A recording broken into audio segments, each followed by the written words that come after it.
Learn the most advanced recruiting techniques. Land the most desirable talent. Launch your company towards massive success. This is the Higher Power Radio Show with Rick Girard.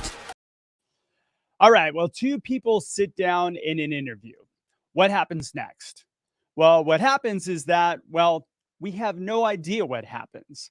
But the data suggests that the decision is made by the interviewer in the first 7 minutes of the conversation. The remainder of the time is used to shape the conversation to confirm the decision. Now, there's no way that a person can extract enough evidence to support making a correct decision without bias or personal motives in an unstructured 7-minute process. Making the interview a breeding ground for Murphy's Law. Anything that can go wrong will go wrong. And a lot goes wrong when we wing it through the interview. How well a person aligns with a company's core values, vision, and purpose is the only way to ensure the success of the person you hire. I'm Rick Girard, and welcome to the Higher Power Radio Show. We help entrepreneurs and executives win the strongest hires. We do so by sharing insights from top-performing rebel entrepreneurs, game changers, and industry leaders. Now, backed by popular demand, today's show is going to be to address one of the hundreds of questions I receive on a weekly basis. So yay! Today is a solo show just for you. Now, for those of you who don't really quite know me yet or are new to the show, I'll tell you a little bit about me. My name is Rick Girard. I cut my teeth as an executive recruiter for tech startups in the Silicon Valley. I've coached leaders and I've helped build over 200 startup companies throughout my career. I'm a black belt in Brazilian Jiu-Jitsu, F1 aficionado. I'm kind of a glorified adrenaline junkie. And now you know a little bit about who I am. So let's get to the content, which is more important. Today, we're going to discuss why tying values to interview questions is the only way to eliminate bias. And then we're going to talk about how to build an interview question for a company value. So I'm going to walk you step by step through building an actual interview question that you can plug into your business today. So to kick this off, let's talk a little bit about some of the challenges that we're coming across based on a lot of the emails that I'm getting. I had an email from a gentleman last week where somebody said, well, I hear you talking about tying your interview questions to your core values, but how do you do that? And so that's what prompted this show today. And this is why I really wanted to do this for you guys. Now, the problem that we have right now, of course, is that, independent of the fact that there's a lot of roles that are open and not a lot of people are being really skittish and they're like jumping away from interviews really quickly if there's any sign of flaw, or if it doesn't look like it's all it's cracked up to be. People are seeing through the cracks really, really quickly. Now, in the interviews themselves, we haven't changed the interview process, but the people who are looking for jobs have changed. So we've got to evolve this. Otherwise, what's going to end up happening is, again, you're going to end up getting lost in the dust, because people who evolve their interview process and get a stronger interview process and a stronger interview experience for the people they're trying to bring in are going to win every time. And you're not going to be one of those people. So interviews are purely subjective, right? So let's break that down for a moment. We're still ranking candidates using scorecards to give your opinion on whether or not somebody is going to actually align well with the company, but it's not really based on any sort of evidence to support that somebody really does align with the company. It's more based on opinion. We do a lot of comparing and contrasting in our conversations after the interview process, which keeps us from making a quick decision. The other thing that's happening still, it's happening very, very much so, is that, we don't know any better a lot of times to not spend all of our time evaluating for skills. Yes, you need somebody who has a particular set of skills, but skills are easy to train. Values are not. You can't change somebody's values. And values are by far the biggest determining factor in whether or not somebody's going to align well with your organization and thrive in that organization and be a highly productive individual in your company. Interviewer coordination, right? Let's talk a little bit about that, because Again, I'm still hearing it from the candidate end all the time. I went to an interview. I had 3 different people ask me the same question. There's no reason why this should be going on anymore. This is a big, big, big turnoff for people, guys. So if for some reason your people are not aligned and they're not coordinating in the questions that they're asking, uh, then you need to fix that. That is a huge, huge, huge tell as to whether or not why you are not getting people to join your company right now. So let's talk a little bit about why this is important. So why do we need to have interview questions that are tied to your core values of your company? Well, I mean, I'll just throw out some of the old data that I'm sure you guys have heard, but the wrong hire costs your company roughly between 3 and 10x their annual salary. Not to mention the whole the whole piece of um, of the bad hire that rubs off on you that you don't see the cost of. Maybe running some other people out of the company that were productive people, or those disruptive costs that that can kill the company, right? Um, think of each person as being worth $2 million to the company. And if we think about that, then what ends up happening is we start thinking about why we're hiring people a little bit differently and how we hire people a little bit differently. It's a perspective change. If everybody's worth $2 million to your company, each and every hire is worth $2 million to the company, or can subtract $2 million from your company, I think you're going to look at it from the perspective where it makes a little bit more time to put some makes a little bit more sense to put some time into really pulling your interview process together and ensuring that you're getting the right people on the bus. And first and foremost, I mean, the most important thing is really people are the number one reason for a company failure. So all your business problems that you have are people problems in disguise. Let me say that again. All business problems that you have are really people problems in disguise. And so if we start to change our outlook on why this is important to make sure that we're bringing the right people on the bus every time, then it really gets you into a mindset of, hey, we need to be cautious about who we bring in, but also we need to attract those people that are going to really thrive in our organization. All right, you're listening to the Hire Power Radio Show. I'm your host, Rick Girard. And for our podcast listeners, we're going to take a quick educational moment from our sponsors. Hey, check out stridesearch.com. There you'll find additional content and resources and a link to order your book, Healing Career Wounds. Let it be your startup's guide to attracting and hiring the most successful people in your organization. So we just talked a little bit about why it's important to build interview questions around core values. And now I want to actually get into the meat of this. So, which is why I kind of went quickly on that first part. But I want to talk about how do we build interview questions, and you can plug them into your company today that you can actually run an effective interview and come out of the interview with some really strong data to support whether or not somebody aligns with the organization. All right. So as always, we're going to start with core values.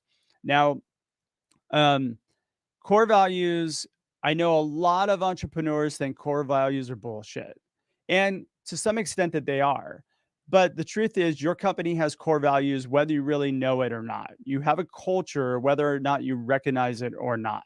So why not just recognize it and take ownership of it and make it a language within your organization? Because that will be the thing that attracts the right people and repels the people that you really don't want in your company, the people that will not thrive there, the people that are disruptive.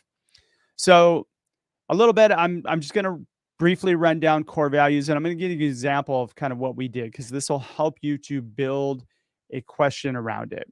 So you're going to define the attributes for each core value. So you may have a phrase, like, for example, I have one core value, which is dig deeper.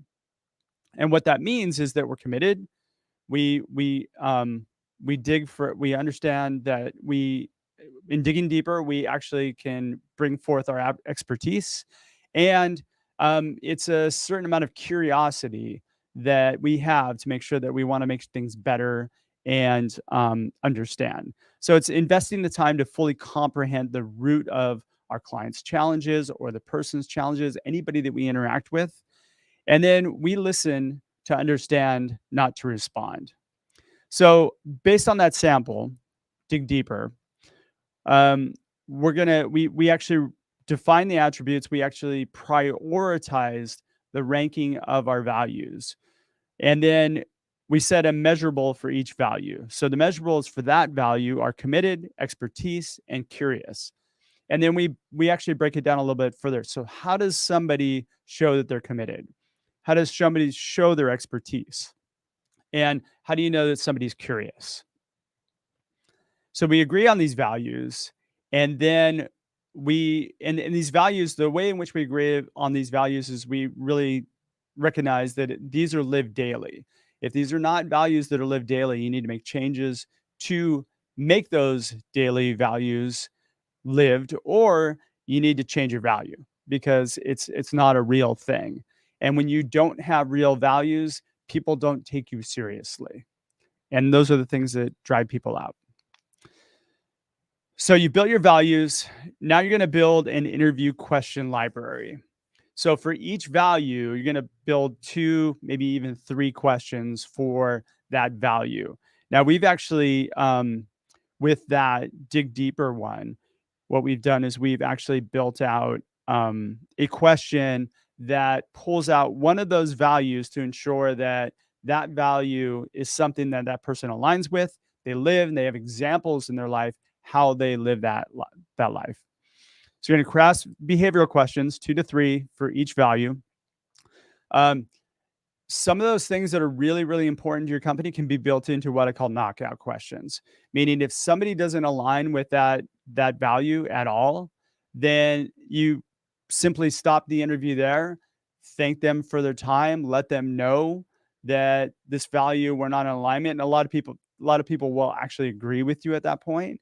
And then you actually close the interview and let them go at that point, which is highly valuable for candidates because they get closure. And the biggest reason why people complain is because they don't get closure.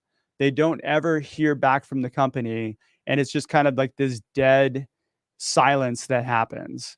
And so you're giving them a better experience, which is going to cut down any bad Glassdoor reviews for one. And number 2, it's just going to create good vibes, like not vibes. It's going to create good karma for the company, right? You're bringing people to fruition. You're being honest with who you are, and you're letting people. You're giving them closure, which again most companies do not do. So I'm going to get into a sample question for dig deeper.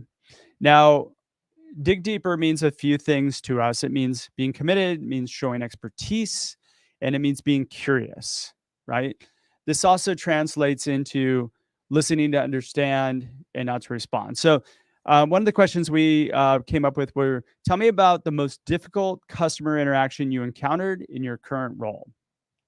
Now, what we want to do is we want to get a story here. And what I'm trying to really understand is how well does this person listen and then understand and get more information about what is really bothering them. Now, the important part of these questions is you just don't ask a question and let it go. And I found that, there are some methods for behavioral interviews out there, like the STAR method and CAR method, or there's a few different methods. But they only scratch the surface, which don't make them effective. What makes a really good behavioral question effective is actually having sub-questions underneath it that can help you extract more data, to go deeper, to understand really how somebody did something and why they did something in a way that again gives you a really full picture of who this person is across the table from you. This is really, really important. So I might ask you, hey, tell me about the most difficult customer interaction you've ever encountered in your current role. And you might give me a scenario. Well, I had a really difficult customer. They called up, they were yelling. I took the call, and I was able to kind of calm them down and come to a solution. Okay, great. So tell me more. Walk me through how you did that. Now, you wanted to keep this conversational. You want to have sub questions that are conversational. So, walk me through exactly how you do that. So, what was the root of the problem? So, I'm going to create a bunch of sub questions. One's going to be tell me more, is always a good thing to say if you don't know what to say. If you get stuck, tell me more. Another way of saying that is walk me through that. So the next question I would have would be something like, what were the circumstances that led to the difficulty? What was the root of the customer issue? What solutions did you come up with? How were you able to calm them down? Break the steps down that you took to resolve the problem. So I'm going to really get under the hood and get more and more data. Okay, so how does here's a really good clue. People understand exactly how they do things when they have actually done them. So this is a really good tell for when you get into the weeds with somebody. They can lay out for you step by step how they did something, and if they don't, then they didn't really do it. So you can pull a lot of rich data out here, and you can understand whether or not somebody is really a high performer. Why was their view important to you? Now, I always like to tie things to the person I'm interviewing. Why was it important for you to solve that person's problem? How are you able to deliver above and beyond their expectations? So we're going to the result. And how did the interaction end? So I've got like 7 or 8 sub questions that I built out for this one. And each interview question can have a sub question, should have sub questions that take somebody down a path that they get stuck if they're not sure what to ask next. Um, you're giving them a bit of a roadmap, and you're allowing them to just have a conversation and extract that data. Now, however you collect that data needs to be collected. It needs to be collected either via a Zoom recording or a transcription, or like even just taking simple notes. It's really easy to have this data on a Google Doc. And when you ask these questions, you go through it, you can simply take notes and extract the key points out of that to ensure that you are getting the right evidence to support making a decision either way. So that's a sample question for building an interview. Now, the final step in this, so we've got kind of 2 things. One, or actually, I'm sorry, 3 things. So as we start this out, we're going to define the core values. Secondly, we're going to build this interview question library. And then thirdly, we're going to do is we're going to assign interview questions to each interviewer. So a really easy way to do this is train your people to be able to understand what the psychology and the reasoning behind why you want to extract this data. And you don't have to have your core people conduct a cultural or values-based interview. You can have admin, you can have an HR person, you can have a lot of other people within the organization conduct this piece of the interview that allows you to free up your team's time to be doing more productive activities, which is, going to affect the bottom line of the business more effectively, right? So assigning the interview questions, getting back to that, it's easier on the interviewer. If I give you a series of 4 questions, and that's really all people need are 4 interview questions that are behavioral, they're aligned to core values, so they understand what they're evaluating against. And they're given the sub questions so they know where to go with the conversation. If they get stuck, they know how to ask additional questions. They know how to dig a little bit deeper and extract that data. It takes very little prep time for the interviewer to come in and be able to do this interview, because you walk in, you've got the interview questions, you go, you sit down, you have a conversation. It makes it so much easier rather than having to look at LinkedIn profile for 10 minutes and then, looking at the resume and then kind of figuring out what you're going to ask them. And then really starting out an interview with the same question that everybody else does. So walk me through your career progression, starting with your most current job, or walk me through your resume, or, those questions that everybody asks that every interviewer just cringes every time they get, because they have to answer it not to you, but like the other 14 companies they're talking to. So set yourself aside or above and beyond the competition, because you're not asking the same questions that everybody else is asking. You're asking questions that are actually have some substance behind them. So very little prep time for the interview. You're gathering concrete evidence.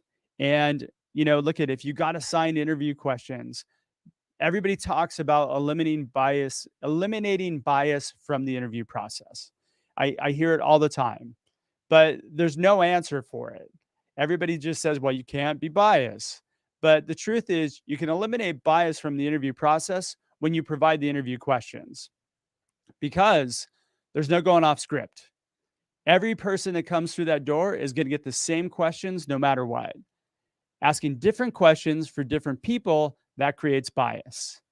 And I've seen it numerous times in my career where somebody came in, one person was asked a completely different set of questions because they liked that person's background or they wanted to get that person to join their company.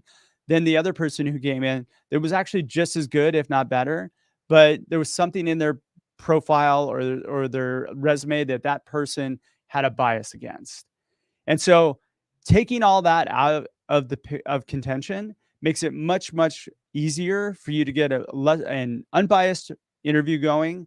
And it also puts you in a place where you're getting concrete evidence to support whether or not somebody should make a hire. And this is what's most critical to the business. What's most critical to the business is that you get people who are going to thrive in your environment. And personal bias or personal motives or ego or whatever else that comes into play in the interview process needs to be completely eliminated, because that does not serve the business. All right. So just to recap, 3 pieces that you want to cover. You want to define the core values. Then you want to build an interview question library, 1 or 2 for each actual interview question, and then assign assign the questions to each interviewer and provide a roadmap and a structure in which everybody adheres to. And this is what's going to attract the strongest people, number 1, and get you to a point where you guys are successfully just cranking out highly productive work. So the takeaways for this: break down your values into measurable components to which you can evaluate a person's fit first. And then second, interview questions must have sub-questions to it to keep the conversation going. If I don't give you sub-questions, or I don't give you a roadmap to where you might want to take this, then you're just going to kind of brush off to the next question because you're really not sure how to dig deeper. We want deep data from each interviewer. All right, with that, it's going to be a little bit of a short episode today, but I want to thank you for tuning in to this week's episode of Hire Power. Quick thanks to our team, Brian Colburn, Andrea Ballin, and Ayla Gerard. If you're listening to the podcast, please subscribe, review, and share. After all, this show is for you, and we love and welcome your feedback. Keep them questions coming. I'm going to continue to do these solo episodes so I can cover things that you guys are having challenges with right now. You can join the Hire Power Radio community at Hire, H-I-R-E, Power, P-O-W-E-R, radio, R-A-D-I-O.com, or you can drop me an email at rickandstridesearch.com. Tune in next Tuesday. Our guest is going to be Ashish Rampal. He is the CEO of All Imaging Systems. I'm your host, Rick Gerard, and you have been listening to the Hire Power Radio Show. Aloha. Aloha. Thank you for listening to Hire Power Radio. Catch our LinkedIn Live show every Tuesday at noon, or download the podcast on iHeartRadio, iTunes, YouTube, or your favorite podcast platform. We appreciate you joining us on Hire Power Radio with your guide to recruitment success, Rick Gerard.